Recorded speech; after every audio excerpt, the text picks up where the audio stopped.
vamos a pasar directo con el invitado de la tarde de hoy, que es nada más, vamos a ponerle el tema.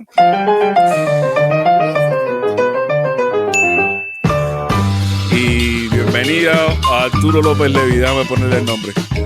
Bienvenido a la directa de Guateque Live. Y vamos a lo que lo invité. Vamos a lo que lo invité, que lo invité a ver dos materiales y a que me pudiera argumentar qué está pasando con respecto a la política en dos puntos de Latinoamérica, uno Colombia y el otro Cuba. Como pudo ver los materiales, abordan esos temas y vamos primero con el primero, que es de América TV.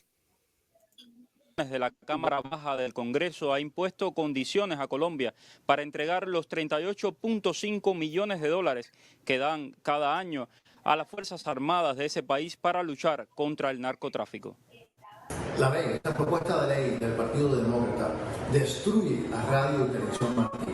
Además, ayuda al régimen de Castro y al mismo tiempo ata los fondos que utiliza Colombia, nuestro aliado Colombia, para derrotar y combatir el narcotráfico y el terrorismo, ata esos fondos para que Colombia no los pueda utilizar como tienen que utilizarlos. Una ley realmente irresponsable de los demócratas en el Congreso de los Estados Unidos.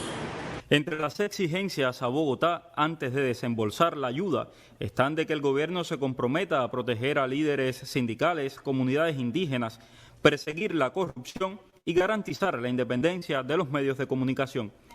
Díaz Balar cree que este tipo de condicionamientos ralentizarán la ayuda a Colombia, que pasa por un momento crítico, sumida en protestas sociales y víctima de acciones desestabilizadoras del régimen de Nicolás Maduro y de Cuba. La senadora también expresó sus preocupaciones por las asignaciones a Radio y Televisión Martí, las emisoras que transmiten hacia Cuba y que sufrieron una reducción de más del 50% en su presupuesto. Quitar estos fondos en este momento es una forma más que tiene la burocracia del Departamento de Estado de decir que la misión hacia Cuba de los Estados Unidos de promover la libertad debería de cambiar. El Congreso prevé para 2022 destinar solamente 12,9 millones de dólares para los Martí, muy lejos de los cerca de 30 millones con los que trabajaron desde 2008 ambas emisoras. La reducción del presupuesto ha afectado a las emisoras odiadas por el régimen cubano. Bueno, me equivoqué. Bueno, este es el primer material que...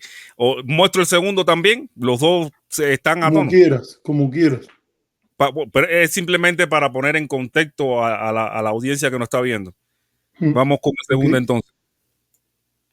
Que el presidente Biden tuvo su primera conversación con el presidente Iván Duque de Colombia 159 días después de asumir el cargo. Hablaron sobre el programa de vacunación, pero también el presidente Biden, por lo menos en el comunicado que ustedes sacan, respaldó el derecho a la protesta, rechazó la violencia y el vandalismo, pero pidió que las fuerzas se comporten dentro de lo que establece la ley. ¿Puedes profundizar más en ese mensaje al gobierno de Colombia cuando vemos que todavía el paro no ha terminado y cuando hay denuncias de abusos serios a los derechos humanos en ese país?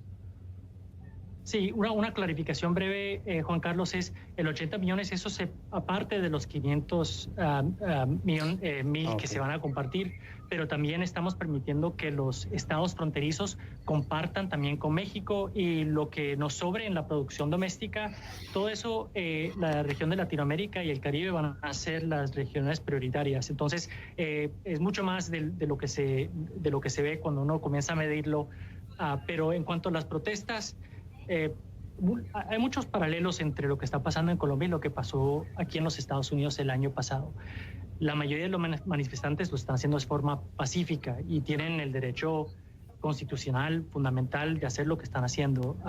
Y muchos han estado encerrados por más de un año por lo de la pandemia, han tenido trabajo y la solución, que es lo que le dijo el presidente Biden al presidente Duque, es obviamente respetando ese derecho, el enfoque en el diálogo nacional que estaba abarcando el presidente Duque es algo que apoyamos, porque al fin y al cabo es cómo podemos asegurar que se recupere la economía, cómo podemos asegurar de que Colombia pueda tener éxito en su combate contra la pandemia. Otro mensaje que le dio el presidente Biden es que los 2.5 millones de vacunas que se han compartido es solo el inicio. como dije, la región de Latinoamérica va a ser y seguirá siendo un enfoque de nuestra respuesta a la pandemia, y Colombia es un país que ha sido muy afectado por el contagio de la pandemia, y está en nuestro interés en asegurar que Colombia pueda tener éxito.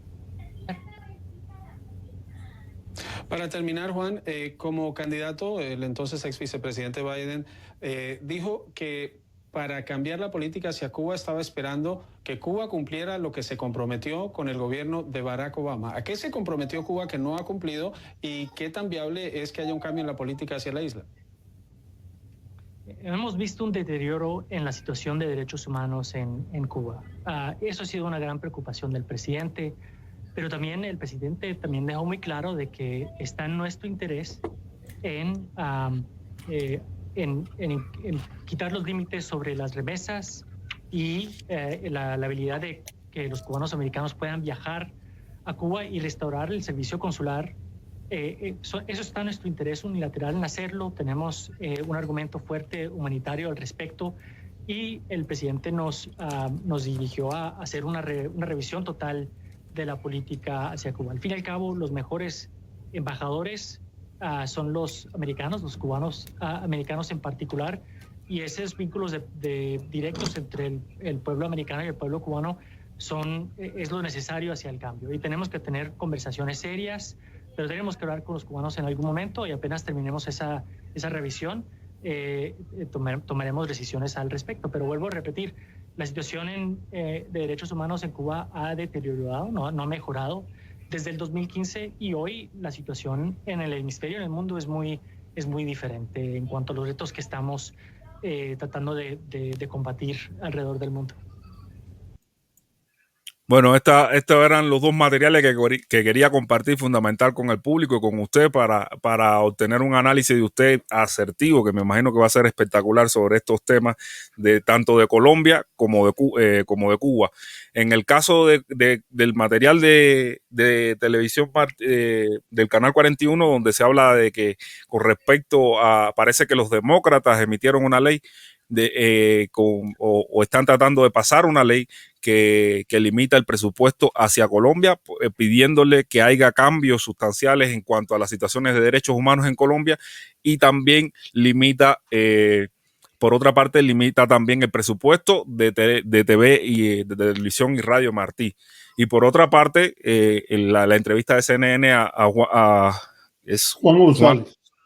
A Juan González, el encargado para el hemisferio occidental de la administración, habla de que va a haber un acercamiento a través de medidas unilaterales con respecto a Cuba, y con respecto a Colombia, bueno, algo parecido, de que Biden, cuando se reunió con Duque, le pidió que fuera más, defendiera a los líderes sindicalistas, que preservara los derechos humanos en Colombia, a manifestarse, por ejemplo. Mira, vamos a empezar por el material que has puesto de América TV. Es un material que déjame decirte, yo no lo había visto, pero es muy simbólico. Déjame decir también a la audiencia, Felipe, que me avisaste hoy por la mañana para venir al programa. Hoy es un día para mí, generalmente yo por la mañana trato de pasar por la sinagoga y todo eso, por eso no te contesté inmediatamente. Me tomó un tiempo y ahora sé las cosas que hay. Déjame decirte que a pesar de eso has escogido un material simbólico. ¿Por qué nota la cobertura que hay aquí? Hay tres personas que hablan aquí. Mario Pentón, que es un periodista que creo que estaba con el Miami Herald antes, y ahora no sé si ahora me entero que está ahí en América TV. Está la otra persona que sale, es el congresista Mario Díaz Balart, y la tercera persona que sale, Marcel Felipe, que es la persona que tiene que ver esto, creo que es con Cuba Decide o con otra de las coaliciones esas que hay para mantener el bloqueo. ¿Cuánta diversidad? También Marcel Felipe estuvo detrás de la compra de Radio Caracol. Es el problema, tiene que ver con esto mismo. Me ayudas a la conclusión que quiero empezar para la audiencia. ¿Cuánta diversidad ideológica y respeto por el pluralismo hay en esta cobertura? Ninguna. Cero. Vamos a decirlo porque siempre les estoy insistiendo a los amigos de la derecha que tienen preocupación, y yo creo que puede ser una preocupación legítima, por un día que haya una Cuba con mucho más plural que la actual, donde personas de diferentes visiones puedan expresarse.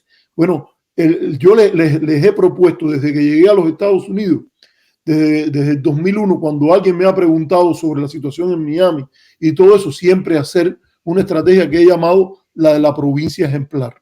Porque ellos muchas veces dicen que primero decían que era la 15 provincia, ahora sería la provincia 16, porque Artemisa y Mayagüez, que ahora son 2 provincias. Bueno, si tú te pones a ver el que quiera democracia para otro lugar, ¿qué es lo que puede hacer? Lo primerito que tiene que hacer, dar el ejemplo. Entonces, ¿qué es lo que tenemos aquí?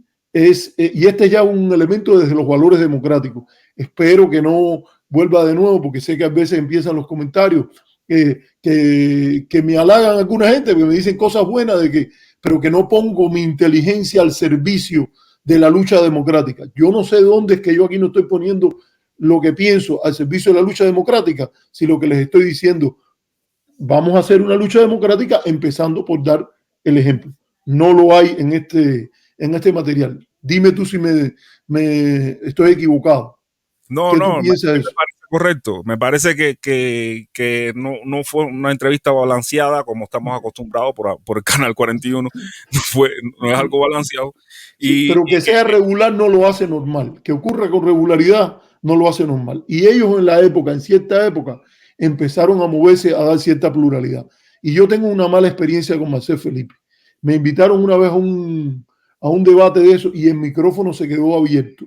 Porque yo creo que en aquella época estaba en Colorado o en Texas, en un lugar así. Y debatimos sobre este tema de las medidas que estaba adoptando la administración Obama, la política de la administración Obama.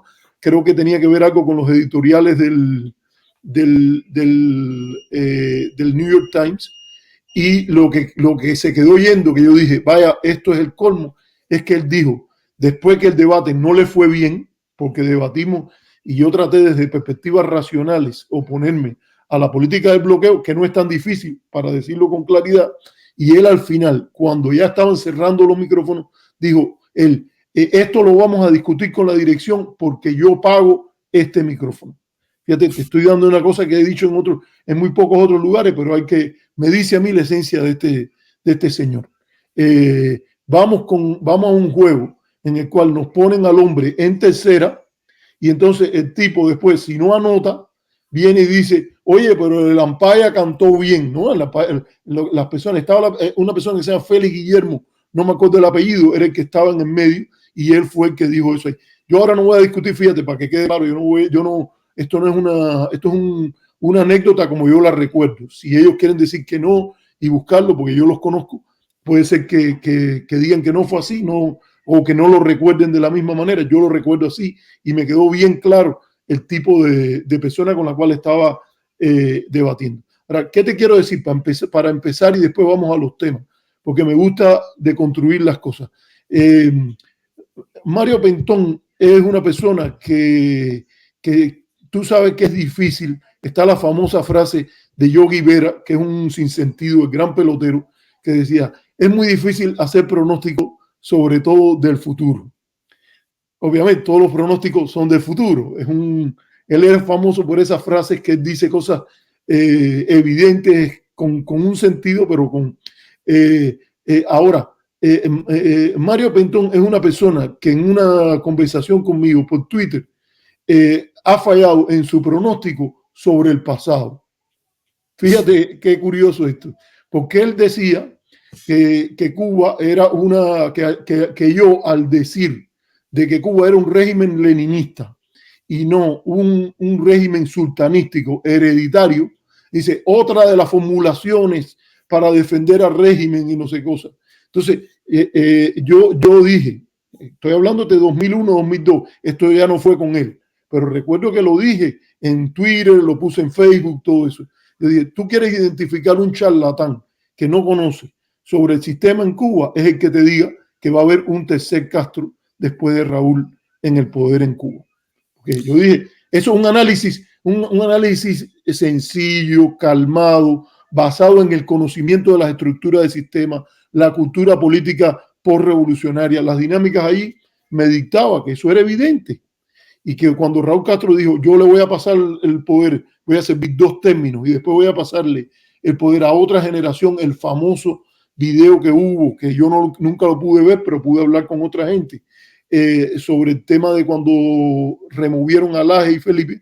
A mí me parece que no podía. Si tú apostabas por la institucionalización del sistema, lo menos que podías hacer es promover una sucesión hereditaria, que además era ajena a la lógica del sistema. Dije, la identificación de un charlatán es el que repite estas cosas de que va a haber un tercer Castro en el poder. Bueno, hace unos días alguien sacó ese Twitter que yo había puesto y vino y lo puso allí. ¿Y qué dijo Mario Pentón? De nuevo esto, de que todas estas explicaciones son para justificar al régimen, no sé qué. No, chico, lo que dije lo sigo diciendo.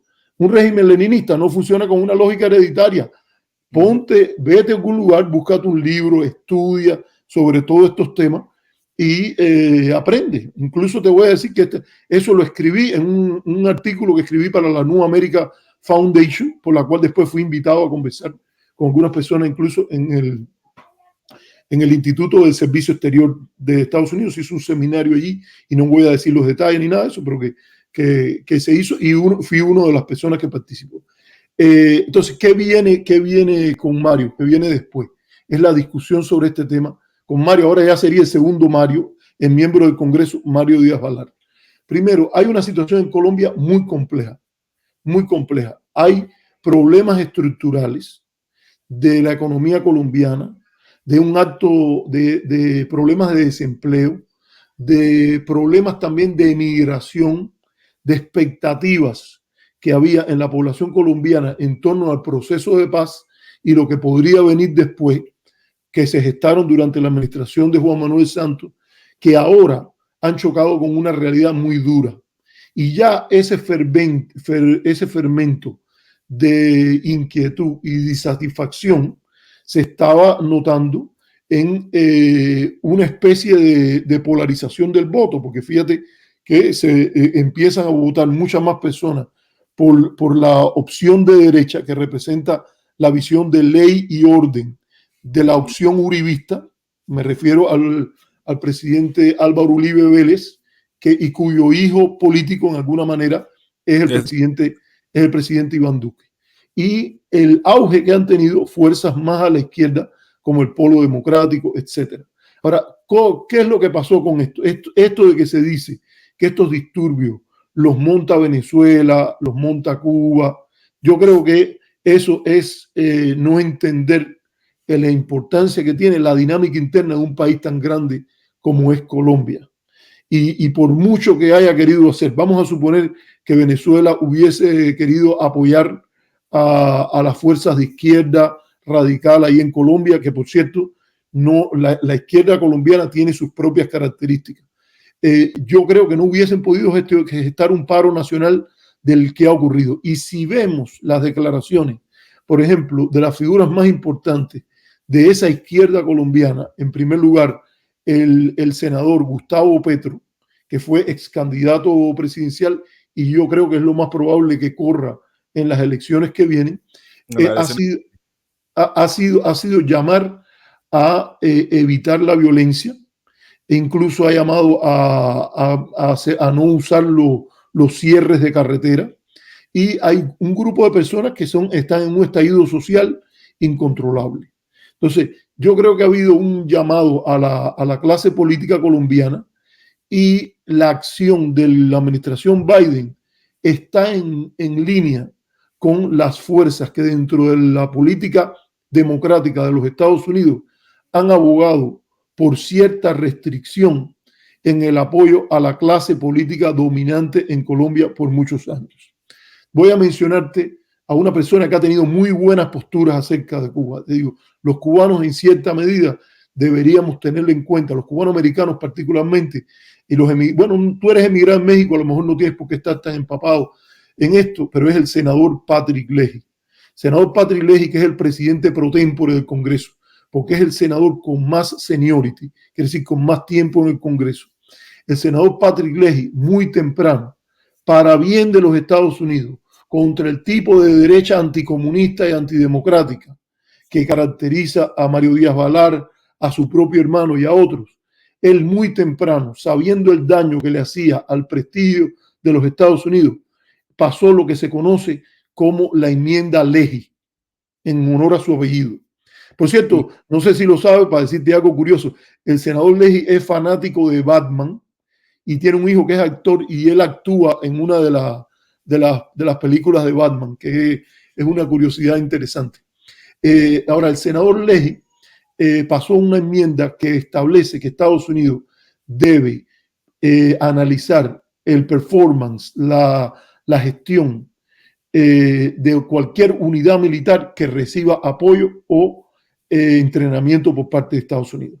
No dice que si esas unidades militares de terceros países han estado envueltos en eso, hay que cortarle toda la ayuda, pero dice que parte del análisis y un elemento central es si se envuelven en temas de violaciones de derechos humanos, asesinatos de sindicalistas, cosas de esas. ¿Dónde viene el origen de esta discusión? Por la política en Colombia, que Colombia ha vivido un periodo de violencia, que es imposible que la Revolución Cubana haya sido la que trajo la violencia a Colombia, porque en Colombia hay guerrillas antes de que Fidel se montara en el yate Granma.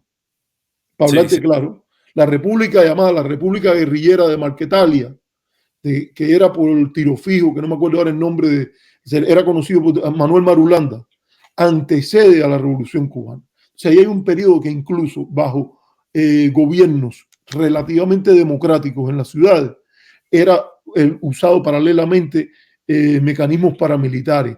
A los candidatos de la Unión Patriótica, que fue un intento inicial de desmovilización y de trabajo con la guerrilla, que fue la época cuando el senador Petro, Antonio Navarro Wolf y otros guerrilleros del M-19 se desmovilizaron, pero cuando lo trató de hacer un sector de la FARC, muchos de los líderes de la Unión Patriótica fueron asesinados, uno atrás del otro, por grupos paramilitares. Incluso candidatos de mucho respeto en el Partido Liberal, como Luis Carlos Galán, también fueron asesinados por esa manera. Entonces, llegó un momento que eso llegó a los Estados Unidos y ante la preocupación de la comunidad de derechos humanos, organizaciones como Amnistía Internacional, Human Rights Watch, WOLA, por ejemplo, Washington Office of Latin America, hicieron gestiones importantísimas.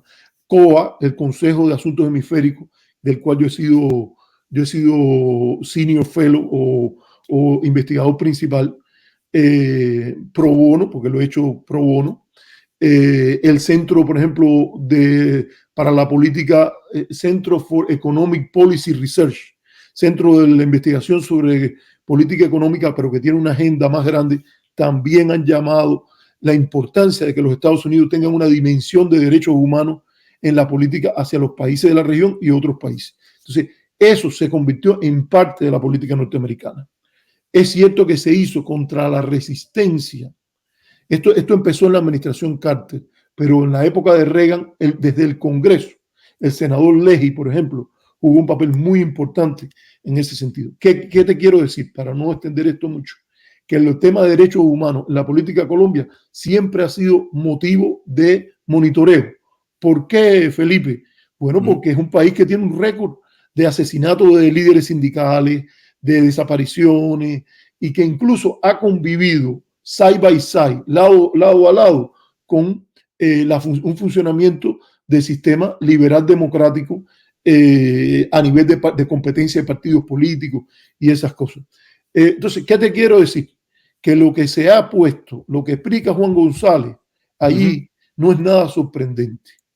Y lo que ocurre es la continuación de esa batalla. ¿Qué se quiere? Que en las leyes de presupuesto y que incluye la asistencia al exterior, la asistencia a Colombia sea condicionada a un comportamiento apropiado por parte del gobierno colombiano en lidiar con el paro nacional al cual están enfrentados.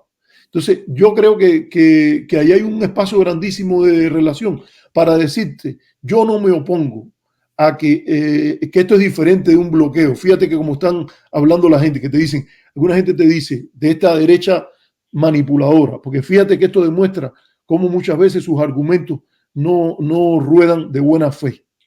¿Qué es lo que ellos te dicen? No, pero cuando se habla de bloqueo se dice injerencia, pero cuando se habla de estas cosas no se dice injerencia. Mira, yo en lo personal creo que hay maneras de influir en el tema de derechos humanos que son legítimas, ¿no? Yo no lo creo. Eso el derecho internacional lo permite.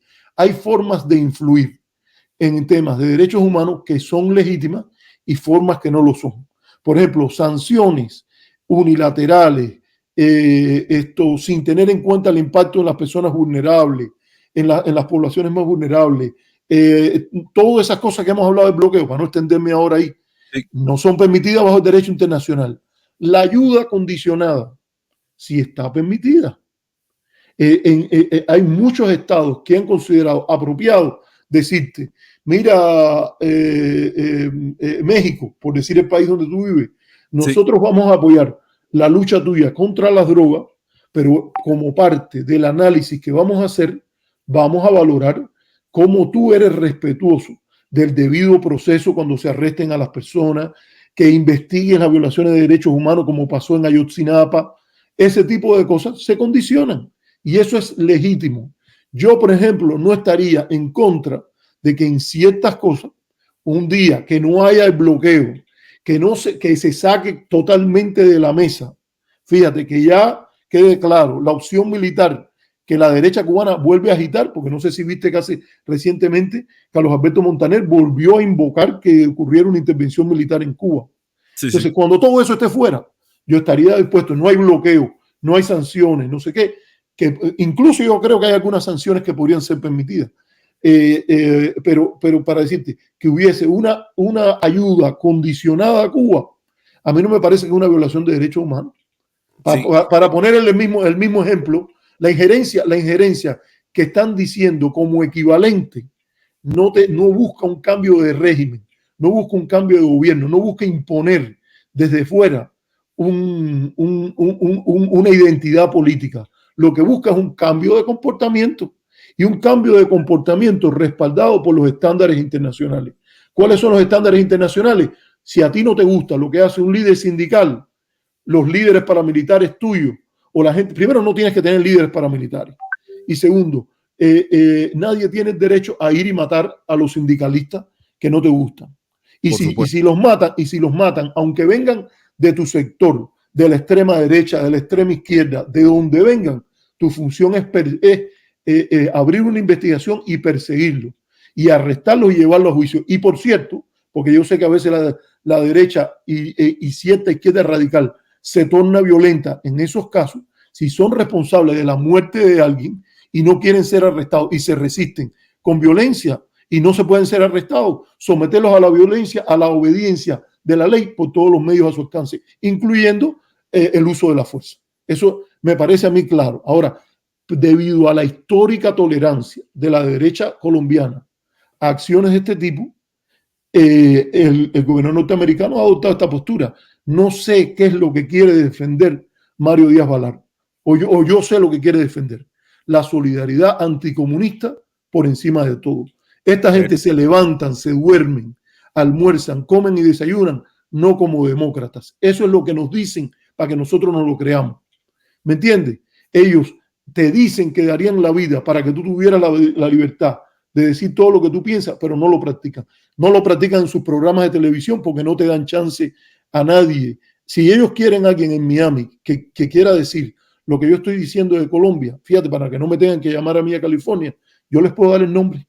Que me llamen los productores de ese canal, yo le voy a buscar gente en Miami que le van a decir es correcto que el presidente ha hecho esto. No lo incluyen porque no son demócratas y no quieren que el gobierno del presidente Biden incluya una dimensión de derechos humanos en la ayuda al gobierno colombiano porque tampoco son demócratas. Los derechos humanos se acuerdan de ellos los martes y los jueves para criticar al gobierno de Cuba, pero los lunes, miércoles y viernes no son parte de su agenda. hay algo que quería decirle y es que por eso puse Colombia y Cuba, el tema Colombia y Cuba, porque Colombia siempre ha sido un aliado del gobierno colombiano, siempre ha sido un aliado en el ámbito latinoamericano con la administración de Estados Unidos de turno. Y el gobierno cubano, todo lo contrario, siempre ha sido un adversario a la política hacia Latinoamérica. O sea, tenemos un contraste bastante atípico, podría decir yo, en cuanto al ámbito latinoamericano. Y con el tema Cuba suceden varias cosas en el aspecto cubano, por ejemplo, la liberación de esta persona que introdujo el dengue en Cuba, que era una petición que tenía una parte del exilio, de lo que se reconoce como el exilio, lo que eran más radicales en cuanto a su accionar con la dirección de Cuba. Y también tenemos este anuncio de ahora una apertura, y también tenemos las declaraciones de Anthony Blinken sobre Cuba y los médicos y el trato o la neoesclavitud o pseudoesclavitud, como ellos dicen, que se hace con los médicos, con los profesionales cubanos en el exterior. Anthony Blinken se pronunció en ese aspecto. Y además de lo que estamos hablando de la apertura, aunque ellos manifiestan de que existen un deterioro de los derechos humanos en Cuba, pero de todas formas van a tomar medidas unilaterales que estas medidas que a mí me parecen tibias, de todas formas tienen un rechazo por parte de la comunidad del sur de la Florida, de estos políticos que se refugian siempre en la política más rancia hacia Cuba. Todo este contraste de acciones que está llevando a cabo ahora la nueva administración, para mí me desconciertan en cierto aspecto, porque por un lado ponen esos puntos y por el otro lado dicen que van a haber medidas unilaterales. Para entender este otro aspecto, también era que lo traía, para entender este otro aspecto de la política de Estados Unidos que está dirigida al contexto cubano. Yo creo que, mira, has dicho varias cosas ahí. Esto de Arocena no es mencionado en ninguno de estos dos materiales, pero yo te voy a dar mi opinión porque yo no me oculto, fíjate, yo no me oculto, y sé que lo dije el día de mi programa y he recibido algunos correos de personas que respeto mucho, pero que me dicen que me acuerde que estamos hablando de una liberación compasiva con un terrorista. Yo, y en esto, Felipe, como todo, no sé cuál es tu opinión, puedo implicar algo, pero no puedo poner palabras en tu boca. Yo creo que no hay ninguna duda que lo que hizo Arocena es un acto condenable, inhumano, brutal, traidor, en el sentido de que disparó a personas no en un legítimo combate, sino los mató por la espalda, organizó actos terroristas de la peor calaña. Por cierto, nunca lo había leído, pero hace como 20 días terminé el libro que se llama en inglés, pero creo que algo en español se llama, creo que es Muerte en la Embajada o algo así, pero es el libro de Saúl Landau y John Dínguez sobre el asesinato de Orlando Letelier, que el que quiera ver y estudiar la soberbia con la cual se han comportado estos grupos terroristas en los Estados Unidos contra otras personas dentro de la comunidad cubana, pero también contra otros objetivos, otras dianas, miembros del cuerpo diplomático, intento incluso de meterle un bazucazo al edificio de las Naciones Unidas para hablarte con claridad, cuando Che Guevara creo que estaba hablando en el 60 y pico, 64, creo que algo así cuando él vino, creo que fue en el 64, porque en el 64 me conta que es cuando él le hace la entrevista cuando él le da la entrevista a Lisa Howard. Esto no hay duda que yo creo que eso no hay que discutirlo. Ahora, el acto de la administración no es un acto que se trate de un indulto, ni se trate de algo que ocurre por un respaldo. Hay que distinguir las cosas. Y algo que el cardenal Ortega, una vez conversando conmigo, él siempre me decía, y que recuerdo de las cosas que aprendí con él Aunque yo soy judío, tuve muy buena relación con esos dos líderes católicos que fueron Monseñor Carlos Manuel de Céspedes cuando viví en Cuba, y un par de veces, motivo de que era amigo de Roberto Veiga, que estaba haciendo la revista Espacio Laical, y de la cual yo fui parte de aquel esfuerzo en aquel momento. Ahora yo no soy parte de ninguno de esos esfuerzos en los cuales que están ahora vigentes, por decirlo de una manera, y a través de él pude conversar varias veces con el cardenal Ortega, que leía mis artículos porque yo se los mandaba y todo eso. Y él decía una cosa que a mí me parece que es útil, que es cuando tú vas a juzgar la acción de otros, siempre trata de darle el beneficio de la duda. Y yo creo que la administración Biden, en este caso, tenía una situación de una persona que, por muy mal que haya sido su proceder, tengo entendido que tenía una situación de salud delicada, llevaba 40 años en prisión. Fíjate, te estoy diciendo, hay países donde no se puede poner ni siquiera la cadena perpetua. Tengo entendido que en varios países nórdicos, que yo miro con gran admiración, no solo no hay pena de muerte, sino que se pone como una especie de pena máxima de 21 o 30 años, y después se mira si hay arrepentimiento, si la persona ha cambiado y todo ese tipo de cosas. Entonces, fíjate, esto es una persona que está presa, creo que es desde el año 81, o no sé cuándo lo tomaron preso, pero creo que el fallo judicial es en el 81-82. Entonces, lleva casi 40 años preso como mínimo.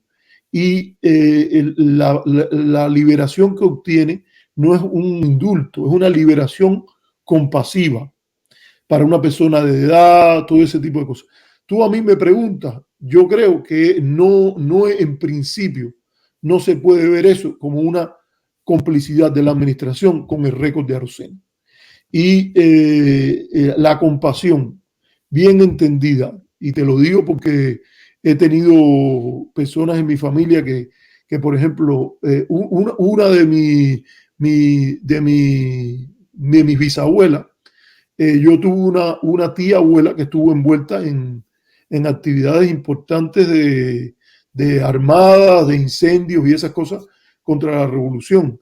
Y ella, que era una persona bastante identificada con la revolución, o que por lo menos le daba el beneficio de la duda, por decirlo de alguna manera. Yo recuerdo que ella se lamentaba mucho de que esa tía abuela mía no fue liberada a morir a su casa hasta como 4 o 5 meses antes de que ella murió.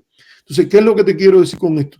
Que yo creo que si el acto se basa en la compasión, yo no soy crítico de eso, ni veo en eso complicidad con la derecha terrorista. No me parece que se deba saltar tan lejos en ese cálculo. Eso es sobre lo de Arocena. Recuérdame, porque no apunté bien. Tú me estabas Blinken, y Blinken, sí. sobre los médicos, sí. Y los cambios, o sea, la apertura unilateral que piensa hacer la administración, que todavía no ha hecho. O sea, ahí sí hay pronunciamiento de... Mira, yo creo, como mismo te digo una cosa, es la compasión mostrada en el caso de Arocena, ilustra aún mayor la paradoja de que no se ha movido la administración en el tema hacia Cuba. A lo mejor, fíjate, es posible que las autoridades que lidian con una cosa no tienen que ver con la otra, porque hay veces que la gente siempre piensa que todo está conectado en Washington, y no todo está conectado en Washington. Pero las cosas ocurren. Y este acto compasivo hacia Arocena ilustra más la brecha entre que tú digas voy a ser compasivo por un lado, y lo otro, que en medio de una pandemia terrible que está poniendo en entredicho la gobernabilidad en todo el continente. Hablamos de Colombia, porque si decimos no fue ni Cuba ni Venezuela, la gota que colmó el vaso en Colombia fue la pandemia. Entonces, que aún en medio de todo eso, tú te hayas pasado ya 6 meses casi sin introducir ningún cambio sustancial en la política hacia Cuba. ¿Dónde está tu compasión? ¿Dónde está tu visión humanitaria? Si tú eres capaz de manejarte de esa manera. Y eso lo digo porque a veces se habla de que si Cuba es prioridad o no es prioridad. Bueno, chicos, mira, el problema es que lo que hay es un legado de prioridad negativa, que si tú ahora te sientas y dices no es prioridad, tú lo que dejas presente es una prioridad negativa, porque es una historia de haber puesto bloque tras bloque, bloque tras bloque de crueldad contra el pueblo de Cuba, contra la familia cubana, leyes que son contra la familia cubana. Fíjate, yo te estoy hablando de esto, claro, porque el otro día, no sé si fuiste tú, pero alguien que fue que me llamó y me dijo que este hombre, Ávila, decía que él iba a lanzar esta otra caravana, y entre las motivaciones que él tenía, él decía que Carlos Lazo le había cuestionado el amor que él tenía por su abuelito en Cuba, al cual él le enviaba dinero. Yo creo que lo que pasó en este caso, no nos están entendiendo lo que nosotros estamos diciendo. Yo nunca me he planteado probarle a nadie, ni entrar en un debate racional sobre si alguien en su corazón quiere a su abuelito o no quiere a su abuelito. Esto es una discusión de política. Una política que pone freno a las remesas. Una política que controla a las personas que viven en una isla por motivo familiar. Una política que hace caso omiso a una situación tan terrible como el COVID y no abre el banderín para que se produzca compra de medicamentos, que no siga persiguiendo con sanciones financieras cualquier transacción, incluso de organizaciones como fue el avión de Jack Ma, el dueño de Alibaba, yendo a Cuba. Es una política contra la familia. Tú puedes ser una persona, yo nunca se me ha ocurrido a mí cuestionar a alguien, si yo no puedo estar en el corazón de nadie para saber si él quiere a su abuelito o no quiere a su abuelito. Eso me parece que es una visión muy anecdótica, que no mira a la estadística, que no mira a lo estructural de la política. La caravana, las personas que estamos hablando de este tema como violación de derechos humanos, el embargo, el bloqueo, las sanciones unilaterales, todo ese tipo de cosas, como una violación flagrante, sistemática de los derechos humanos, no estamos cuestionando si las personas quieren a sus abuelitos o no. Estamos cuestionando la política en específico. Y es una política que yo creo que hay que ser muy ciego para no percibir su crueldad. Así de sencillo. Que tú puedas, no debes culpar todo en el bloqueo. Seguro que no se debe culpar todo en el bloqueo. Que hay responsabilidad del gobierno en problemas manejando la crisis. Bueno, vamos a comparar el número de casos, vamos a comparar el número de muertes, vamos a señalar, incluso yo no le digo que lo señalen con amor, pueden señalarlo con dureza, las fallas del gobierno, pero ignorar el contexto donde todas estas cosas están pasando es hablar de Hamlet sin mencionar al príncipe de Dinamarca. Entonces, estas cosas son importantes a valorarlas. Mira, quería decirte algo de lo de Radio Martí. Yo creo que hay que aprender de lo que pasó en los últimos años de la administración Obama. Yo creo que parte de lo que ha alimentado la industria del odio que llegó con Trump y que se destapó completamente, yo creo que empezó en los 2 últimos años de la administración Obama. Yo le alabo muchas cosas a la administración Obama, pero yo creo que la administración Obama no puso todos sus actos en línea cuando él básicamente ellos dijeron, vamos a echar adelante la política hacia Cuba, y no tomaron en cuenta el importante papel que era el continuo abastecimiento y los incentivos a comportamientos oportunistas que representa el burujón de dinero que bajan para Miami a través de Radio y TV Martí y a través de la llamada promoción de la democracia en Cuba. ¿Por qué? Porque ninguna de esa gente realmente está promoviendo la democracia en Cuba. Primero que todo, no se puede promover la democracia las colonias no son democráticas, ni los protectorados. Entonces, lo que promueve la ley Helms-Burton es un protectorado, donde la soberanía cubana es ignorada al 100%. De hablar morronga, bro.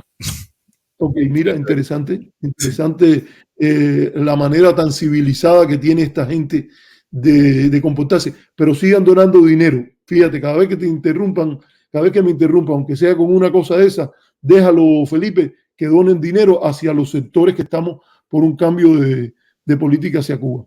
Entonces, yo tengo suficiente paciencia. Dios nos ha dado la suficiente paciencia, y hoy especialmente, que es el Shabbat, nos ha dado la suficiente paciencia para lidiar con personas que no tienen la mínima civilidad. Lástima que uses un nombre religioso que no lo que hace es desacreditarte.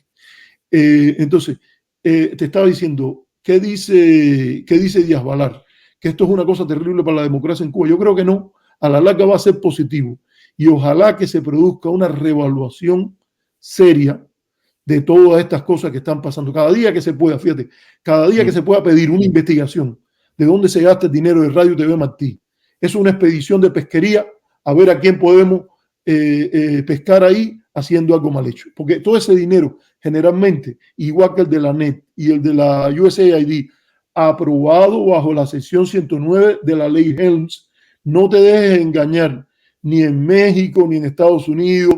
Todo ese dinero que se está gastando que viene por la NET y por la USAID, que viene del Congreso, se rige por un principio. La ley Helms-Burton es la ley de la tierra en los Estados Unidos.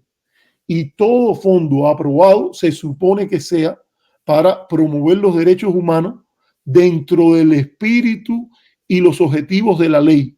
Esa misma ley que los abogados del Departamento de Estado, cuando le estaba discutiendo la administración Clinton, dijeron que era ofensiva a la soberanía de Cuba, contraproducente a la promoción de la democracia y ofensiva a la soberanía de terceros países. Todo el que está recibiendo dinero de eso, que no te engañe, que se lea las letras y que diga, yo lo estoy recibiendo a conciencia. Yo no me creo eso de alguna gente que están diciendo, bueno, el gobierno norteamericano lo da de esa manera, pero yo lo uso a la manera que yo puedo y yo lo tuerzo. Yo no creo en ese tipo de autonomía con el nivel de asimetría que hay. 3 o 4 organizaciones como ADN, como todas esas organizaciones que hay por ahí, el Yucabay, todo eso, esa gente que te dicen eso, ellos que sean honestos y que digan, nosotros lo recibimos consciente que estamos cooperando con los objetivos de la ley Helms-Burton. Yo no creo que hay que esconderse para eso. Si usted lo hace, hágalo con orgullo, pero no venga a meter el tupe, por decirlo en lenguaje bien villaclareño, el tupe de que usted está cogiendo ese dinero, pero usted lo está haciendo para promover la democracia, aunque el objetivo son los objetivos por el cual el gobierno asigna ese dinero, es el de la Helms-Burton. Y a mí me parece que parte del aprendizaje es no evitar ese conflicto. Yo creo que no creo que va a pasar, yo creo que le van a volver a subir el dinero. Si tú me dices que ponga un pronóstico, yo creo que Mario y su gente, Mario Díaz Balar y su gente van a lograr que en el horse trading, en el intercambio de una cosa por otra, en la legislación, a la larga ellos van a restablecer esos fondos. Pero el interés en la ley, yo lo veo bien. Hay que buscar, hay que buscar cortarle las alitas, hay que buscar cortarle las alitas, porque ese dinero no se gasta fundamentalmente, primero, ni en promover un flujo de información de verdades a Cuba. Para hablarte claro, se gasta, porque en Radio Martí ha pasado, y yo se lo he informado a los que me representan en el Congreso varias veces, así es la política norteamericana, ellos no pueden echar una guerra tan grande ni nada de eso, pero se usa para condenar a los que nos oponemos al embargo, se usa para asesinato de la reputación de los que están por una política distinta hacia Cuba, la política que patrocinó el presidente Obama y que más temprano que tarde va a tener que el presidente Biden moverse en esa dirección. Ese dinero que tú das, que lo van a usar para atacarte a ti. Y entonces, muchos de ellos, tú sabes lo que son, donantes a los candidatos republicanos. Entonces, ¿qué es lo que yo creo? Como política, entre nosotros, y no estoy diciendo que la administración lo tenga que decir, pero una política que quiera ir contra el bloqueo, contra las sanciones, debería tratar de limitar en todo lo posible esa transferencia de dinero de nuestros impuestos, porque me están metiendo a mí la mano en el bolsillo para hacer cosas que no están ni siquiera pensadas como parte del diseño del sistema norteamericano. Y entonces ellos lo van a usar contra nosotros mismos. Dime, Felipe, disculpa que te interrumpí. Decir, es bastante duro de ese pronóstico que acaba, o vaticinio que acaba de hacer, es que no van a que no va a haber una salida, o sea, que le van a dar el presupuesto que tanto ellos desean, pues eso me parece completamente contraproducente, porque sabemos que este presupuesto va destinado a campañas mediáticas que al final no cumplen ningún objetivo social dentro de Cuba, que es lo que me parece más un desperdicio de dinero, que no cumple ningún objetivo social ni tiene ninguna aspiración realmente. Y mira, sí. En lo de Blinken, yo creo que, mira, Estados Unidos no debe pedirle disculpas a nadie por promover sus valores. México no tiene que pedirle disculpas a nadie por promover sus valores. Cuba no tiene que pedirle disculpas a nadie por promover sus valores. Ahora, cuando tú te metes a hablar de valores, tú tienes que tener presente que si tú lo haces mal, sin objetividad, sin un análisis balanceado, objetivo, tú desacreditas la causa que estás haciendo. Yo creo que lo que dijo el secretario Blinken con relación a las misiones médicas cubanas es lamentable, porque está en línea con algo que yo no quisiera que pasara, Felipe, que es que yo creo que hay un espacio legítimo para que se dialogue con Cuba sobre derechos humanos. Yo creo que hay una manera constructiva de hacerlo. Sí. Hay una manera constructiva de hacerlo. Pero esa convicción que he dicho varias veces, que es de que los derechos humanos en la política de Cuba es un bate de pelota para darle por la cabeza al gobierno de Cuba, no está basada en los principios, ni en los valores, ni en la metodología que tiene la promoción de derechos humanos. Y cambiándole el tema un momento, ¿se acuerda que directas pasadas había un perfil falso que estaba abordando algo, que estaba abordando utilizando su nombre en varias plataformas? Sí. Aquí también hay uno de Carlos Lazo haciendo lo mismo. Yo estoy seguro que Carlos nunca va a decir una barbaridad. Sí. Carlos dijo una mala palabra, y yo te digo lo que pasó. No sé si él se ponga bravo que yo lo diga, pero lo voy a decir.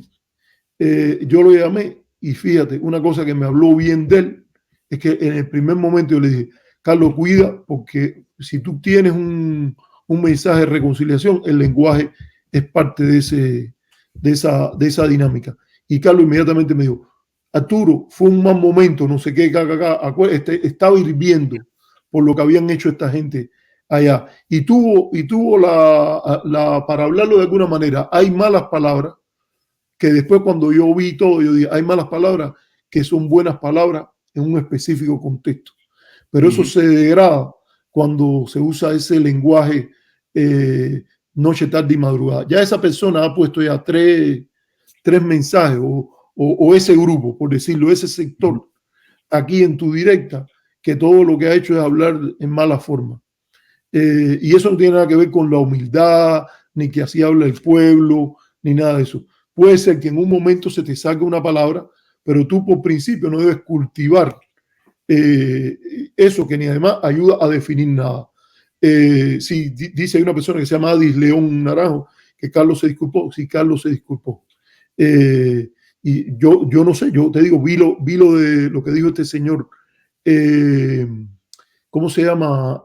Ávila, y él, por cada uno que dijo Carlos, él dijo como 7 o 10.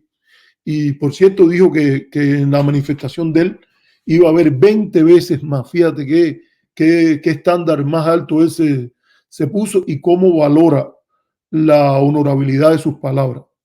Porque, oye, si él dijo 20 veces y yo vi el número por el video y vi lo que había en un lado y en el otro, oye, no había manera que fuera 20 veces ahí. Al contrario, si me parecía que había más personas en la caravana contra el bloqueo que en la actividad esa que él hizo, por lo menos, mira, podría ser útil si de una manera razonada, pensando, viniera y dijera, calculé mal, vaya, saqué mal la cuenta, no eran 20 veces, no, tengo que trabajar más duro para hacer eso. Entonces, te quería decir de esto de Blinken. ¿Por qué? Porque todo parece indicar que la administración ha dicho que va a poner este tema de derechos humanos como un tema de primer nivel en la política. Yo en principio no creo que es algo que esté mal el enunciado. Lo que estoy viendo que viene mal es la implementación. Y el ejemplo claro es esta cuestión de Blinken. Blinken, en lugar de ver el efecto positivo que tienen esas misiones, lo que ha representado el acierto, creo que, vamos a decirlo claro, Felipe, porque yo no, como tú sabes, desde que me conociste y hemos tenido conversaciones por privado y todo, yo te digo, mis simpatías están en el movimiento de partidos que se llaman socialdemocracia. Cuando yo he respaldado la idea y yo he dicho que me gustaría, incluso creo que fui criticado por una persona muy importante en el mecanismo de propaganda dentro del gobierno, decía que yo soñaba con una Noruega en el Caribe. En ese sentido no se equivocó. Yo he visitado Noruega y te digo, no creo que la podamos construir, pero a mí me gusta la idea de una economía donde haya economía de mercado, pero también una red fuertísima de seguridad social. Entonces, desde esa perspectiva, para hablarte con claridad, a mí me parece que tú puedes tener las críticas que quieras a la experiencia comunista en Cuba, pero yo creo que no puedes ignorar los méritos que ha dejado. Y un mérito que ha dejado importante fue la creación de una fuerte industria de biotecnología e ingeniería genética. Negra lee. Bueno, me parece que aquí te está refiriendo, si es por el color, se está refiriendo a ti, aunque todos los cubanos que no tiene Congo tiene de Carabalí. Entonces déjame leerlo yo para darle gustazo, ¿no? Y a ver si nos deja tranquilo ya. Mira, si lo dijiste con respecto a mí, te voy a demostrar que sé leer. Negra lee. Y mira, el que está debajo dice: Mar por Cuba. Felipe, borra eso, la libertad de expresión tiene un límite, eso es una falta de respeto. Así que me lo dijiste a mí, no se lo dijiste a Felipe. Michael F. acaba de donar $3. Un saludo, hermanos, un privilegio escuchar al profesor López Levis y sus análisis. Felicitados, Felipe, una gran directa. Michael F. Sé que Michael F. es una persona coherente y que no anda diciendo improperios en las redes. Entonces, pero mira, una cosa que es importante es el sistema de salud, que tiene muchos problemas. Yo te digo, una de las razones para que la reforma económica haya que hacerla con seriedad, golpear la corrupción que está haciendo un daño enorme en Cuba y que le va a hacer daño siempre, aunque mañana haya un gobierno de derecha, aunque haya un gobierno de socialdemócrata, un gobierno demócrata cristiano. Una cosa importante que tú ves en la experiencia de los gobiernos exitosos, desarrollistas, por ejemplo, el de Corea del Sur, donde han habido escándalos de corrupción grandes, la propia Taiwán, donde el Kuomintang perdió el poder en China y una de sus principales críticas fue: la corrupción nos comió, o el papel de la ética luterana. En el caso de los países nórdicos es la actitud ante la corrupción. Yo creo que, por ejemplo, el auge de la corrupción, el excesivo gradualismo en la reforma económica en el caso cubano, la falta de complementariedad entre una reforma y la otra, problemas de secuencia, todas esas cosas han hecho más difícil mantener cosas que hizo la revolución que son positivas, y una de ellas es el sistema de salud. Yo creo que Blinken sería mucho más honesto y más correcto si hubiese dicho, por ejemplo, sabemos que Cuba, como dijo Clinton, como lo dijo Obama, como lo ha dicho James Carter, como en cierta medida lo dijo hasta la primera dama, ¿cómo se llama la esposa del presidente Biden? Jill Biden, la doctora Biden, que dijo que había ido a Cuba y estaba impresionada con la educación de las mujeres. Entonces, esas cosas, si tú quieres criticar las cosas que están mal, que ha dejado el legado comunista, no tienes que estar inventando nada. Y además tu crítica es todavía más auténtica si reconoces donde hay un mérito. Yo creo que esa visión, y hay que decir que Fidel Castro tuvo un papel muy importante en ella, de desarrollar la industria genética, biotecnológica y farmacéutica como parte de un sistema de salud que se convirtió en la envidia de muchos países del tercer mundo, es un mérito importante. Tú quieres criticar que hay limitantes, por ejemplo, a que los médicos lleven a su familia a esas misiones. Yo creo que es legítimo que lo haga. ¿Por qué descalificas en total y eres incapaz de generar en un informe como el del Departamento de Estado una visión que, fíjate, a mí me dicen que el tema centrismo, yo no voy a discutir esa etiqueta ahora, pero yo lo que te digo, se trata de ser objetivo, se trata de pensar las cosas en su justo análisis. Critica todo lo que veas mal, critica si hay desviaciones de los convenios de la OIT, de la Organización Internacional del Trabajo, pero reconoce el aporte grandísimo que ha llevado a miles de personas, incluyendo varios premios Nobel, a pedir que se le dé el premio Nobel a la brigada Henry Reed. ¿Qué cosa hay? Esto lo que implica es subirte, para decirle a Blinken eso, sería subirse a la altura de lo que se espera de la dignidad de una potencia que se autodenomina un bastión de la democracia liberal. Entonces, si tú te autodenominas así, mi exhortación es levántate al paradigma que has puesto. No actúes con el rezago del macartismo, el anticomunismo y el anticastrismo como identidad.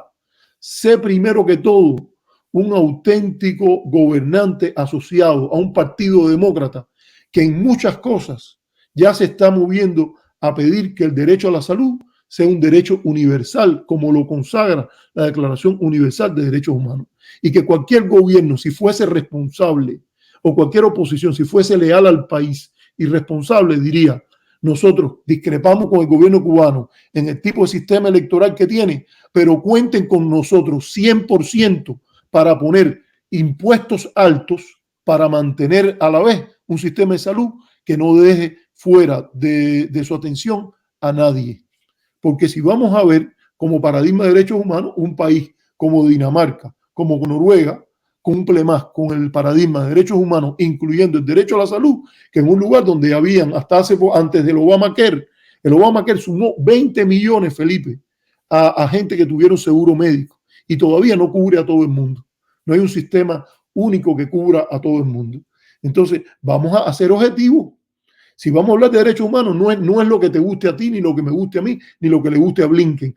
Es lo que la comunidad de estados reunidos dijo: esta es la Declaración Universal de Derechos Humanos, este es el Pacto de Derechos Civiles y Políticos, este es el Pacto de Derechos Económicos, Sociales y Culturales. Y yo creo que en eso, lamentablemente, Blinken falla, porque me parece que estamos ante un nuevo caso en que los derechos humanos, en lugar de analizarlos en sus propios méritos, se están convirtiendo de nuevo el bate pelota para ir y darle al gobierno de Cuba en la cabeza, que eso es contrario al espíritu por lo cual los derechos humanos se crearon.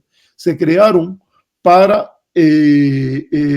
despartidizar.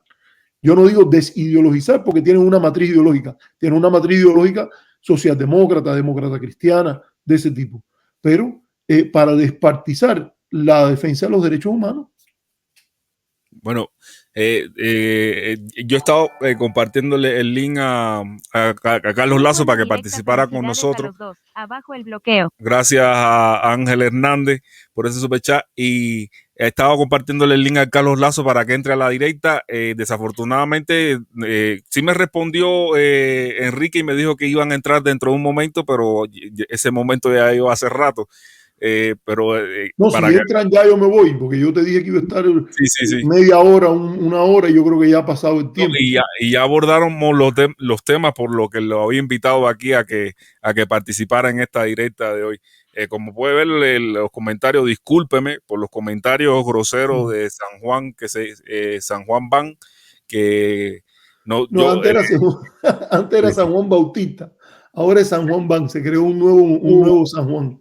Sí, se creó un nuevo San Juan para entrar, y discúlpeme por esto, por estos comentarios de San Juan Ban, que tengo este sistema automatizado que pone los comentarios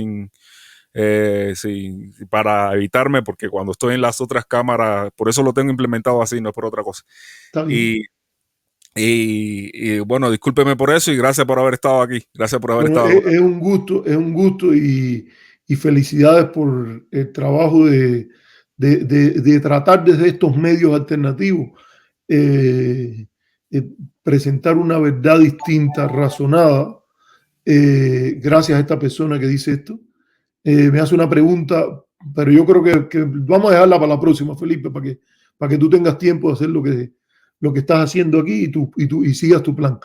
Sí. Y agradecerles a todos por el interés. Tengo entendido que para que lo sepan, si alguien lo quiere, el lunes voy a estar en el programa de Gennady Rodríguez, y también permíteme hacer un poco de anunciar que los martes todas las semanas en el programa que se llama Conversaciones Americanas, que también se transmite como Nuestra América, y que Felipe ha pasado por allá, y que varias de la gente que están aquí que han estado viendo, como Adis Ledón y otros ahí, van a cada rato allá a nuestro programa, que lo hacemos los martes con el profesor Carlos Lazo, es a las 4:30 mías generalmente, pero a veces lo empezamos antes, que es a las 7:30 de hora de Cuba y hora del este en Estados Unidos, donde está Miami y Nueva York. Así que gracias, Felipe. Gracias a usted. Discúlpame si hago la propaganda, hago la publicidad, pero que quiero también que de tu gente vaya allá también y nos vean y participen, etcétera. Ya veo que mi gente puede ser muy conflictiva. muy conflictiva. No, lo que pasa es que como yo no tengo el superchat, yo estoy trabajando con la idea de ver si logro una manera de recolectar también a lo mejor algún dinero para mejorar la calidad. La calidad de tu programa desde el punto de vista técnico es buena, tienes un background atrás. Me gustaría aprender de ti en eso, así que a lo mejor en estos días también te llamo y te pregunto y te pido alguna ayuda al respecto. Bueno, nos vemos, un placer, un gusto. Muchas gracias. Hasta luego.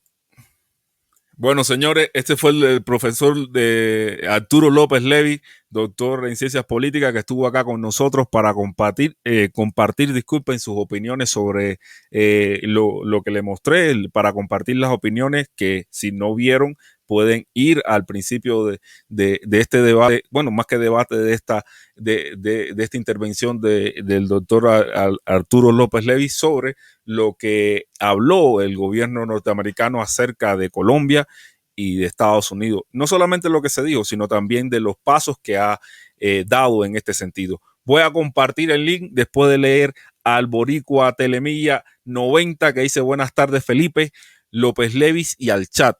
Levy, ¿usted está de acuerdo con que el gobierno estadounidense se esté desgastando en la mala práctica en la política cubana? Gracias. Y con eso voy a ir compartiendo el link de esta directa. Dentro de poco vamos a tener a Carlos el Lazo por aquí y al grupo de cubanos que está en la caminata también hacia Washington, D.C.